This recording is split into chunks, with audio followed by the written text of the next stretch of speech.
Hello everyone, my name is Wahaled Ashim, and in this video I'm going to explain simple questions which are asked. So the first question is, how do you explain what SQL is to someone without a technical background? In simple terms, SQL, it is the language we use to talk to databases. Think of a database like a very large and organized collection of spreadsheets that stored important information for a company. Customer details, sales records, product inventory, and so on.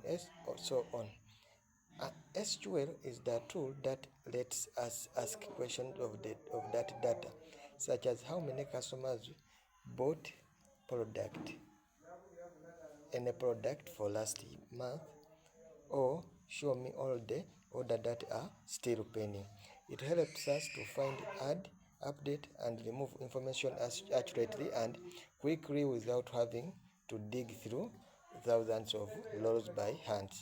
So I will move to the next question, which says that what are the different types of keys in SQL, and then do you use them? Yeah, there are several important types of keys in SQL. The first one is the primary key. A primary key, this one follows under a common or set of commons that uniquely identifies each role in a table. Every table should have one, for example, a customer ID that is unique for every customer. And the next key is a foreign key, a common that creates a relationship between two tables. It refers to the primary key in another table. For example, an order table may have a customer ID that links back to the customer table. So the next the another key is unique key. Ensures that all values in a common are different, but unlike a primary key, it can allow one null value.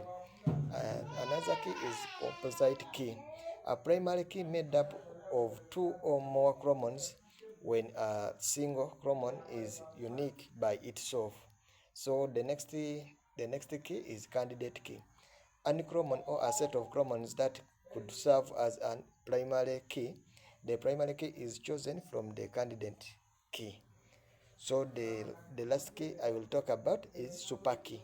Super key, it is like a set of commons that can uniquely identify a role. It may include extra commons beyond what is needed.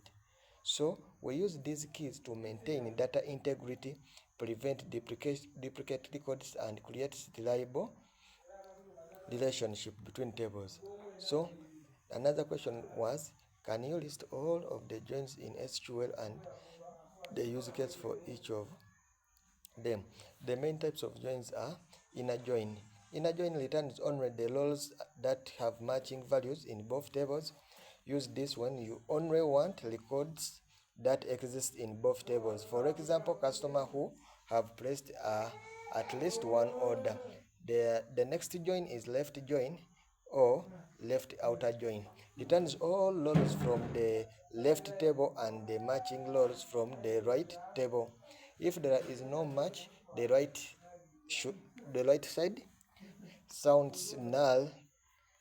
Useful when you want every customer, even those who have never ordered. The next join is right join or right outer join.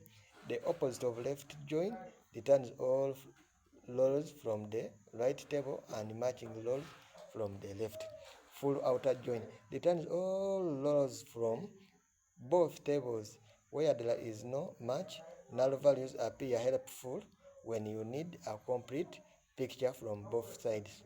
The next join is cross joins. Returns the Cartesian product, every row from the first table combined with every row from the second. Used rarely, usually for generating combinations or test data.